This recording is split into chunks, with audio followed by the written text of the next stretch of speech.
আজকের এই দিনটাকে আমরা জাতীয়ভাবে উদযাপন করতে পারছি, ব্যক্তিগতভাবে উদযাপন করতে পারছি, রাজনৈতিকভাবে উদযাপন করতে পারছি।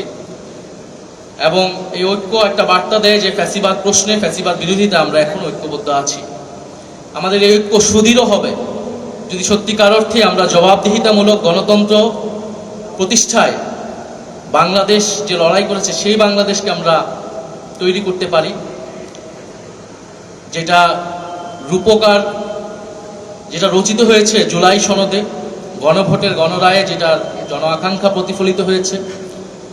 এবং ফ্যাসিবাদের বিচার, যারা গুম করেছে, যারা গণহত্যা চালিয়েছে তাদের বিচার নিষ্পন্ন করা, সংস্কার বাস্তবায়ন করার মধ্য দিয়ে আমরা এই গণ অভ্যুত্থান দিবস এবং শহীদদেরকে তাদের যে ঋণ, সেই ঋণ আমরা কিছুটা হলেও শোধ করতে পারব।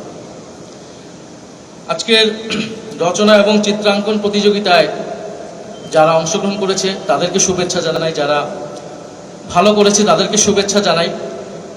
আমি মনে করি যে জুলাই গণ অভ্যুত্থানকে সামনে এগিয়ে নিয়ে যাবে এই শিশু কিশোররা। কবি সুকান্ত ভট্টাচার্য বলেছিলেন যে নবজাতকের কাছে তিনি প্রতিজ্ঞা করছেন যে বিশ্বকে বাসযোগ্য করে যাবেন। আমাদেরও সে দায়িত্ব। আমরা তরুণ অবস্থায়, বিশ্ববিদ্যালয়ের ছাত্র অবস্থায় আমরা আমাদের দায়িত্ব পালন করেছি।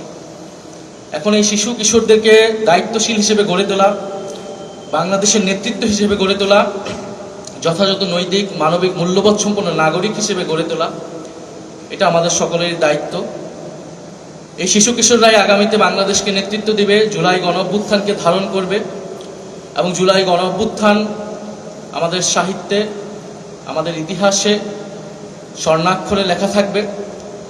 এই ধরনের আয়োজনকে এই জন্য আমি স্বাগত জানাচ্ছি এবং সংসদ সচিবালয়কে আমি ধন্যবাদ জানাচ্ছি। জুলাই গণ অভ্যুত্থান যেহেতু আমাদের একটা জাতীয় দিবস, আমরা জাতীয়ভাবে এটা পালন করছি। আমরা অতীতে দেখেছি যে এই ধরনের জাতীয় দিবসগুলোতে রাজনৈতিক পক্ষগুলা এক হতে পারে না, একসাথে উদযাপন করতে পারে না। আমাদের এটা একত্রে উদযাপন করা উচিত, বাংলাদেশকে ঐক্যবদ্ধ রাখতে হলে। কিন্তু দুঃখের বিষয়, যেহেতু এখানে জাতীয় নেতৃবৃন্দ আছেন, মহামান্য রাষ্ট্রপতি আছেন, আজকেও কিছু বিবৃতিকর ঘটনা ঘটেছে, মহামান্য রাষ্ট্রপতির উপস্থিতিতে ঘটেছে, সেটার জন্য আমরা সবাই বিব্রত। এবং সারা দেশের বিভিন্ন জায়গায়, বিভিন্ন জেলায় আমরা এরকম বিভাজন দেখেছি। তো এটা আমাদের কারোর জন্যই কাম্য নয়। আমরা জাতীয় অনুষ্ঠানে আশা করব যে সার্বজনীনভাবে এই অনুষ্ঠানটা পরিচালনা করা হবে, সার্বজনীন বক্তব্য, সার্বজনীন ইতিহাস সেখানে উপস্থাপন করা হবে, যাতে আমরা সকলেই সেটাকে সমানভাবে অংশীদারিত্ব অনুভব করতে পারি। এবং দিন শেষে তো এই জুলাই গণ অভ্যুত্থান জনগণের, সেই জনগণের কৃতিত্ব যাতে জনগণকে আমরা ফিরিয়ে দিতে পারি।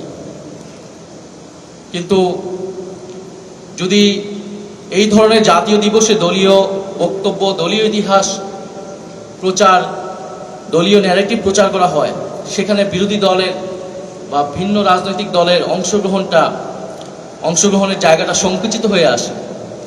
ফলে আমরা আশা করব যে এই বাংলাদেশ আমরা গণ অভ্যুত্থানের পরে পেয়েছি, আমরা আমাদের রাজনৈতিক সংস্কৃতিতে এটা পরিবর্তন আনব, যাতে আমরা জুলাই গণ অভ্যুত্থান দিবস এবং এটার যে স্পিরিট, যে গণতান্ত্রিক এবং বৈষম্যহীন বাংলাদেশ, সেটা আমরা ঐক্যবদ্ধভাবে উদযাপন করব। আমাদের রাজনৈতিক মত থাকবে, ভিন্ন মত থাকবে, সমালোচনা থাকবে, কিন্তু জাতীয় প্রশ্নে মহামান্য রাষ্ট্রপতি যেখানে উপস্থিত থাকবেন সেখানে আমরা সার্বজনীনভাবে, ঐক্যবদ্ধভাবে আমরা জাতীয়ভাবে আমাদের জাতীয় ইতিহাস চর্চা করতে চাই, জাতীয় দিবসগুলোকে আমরা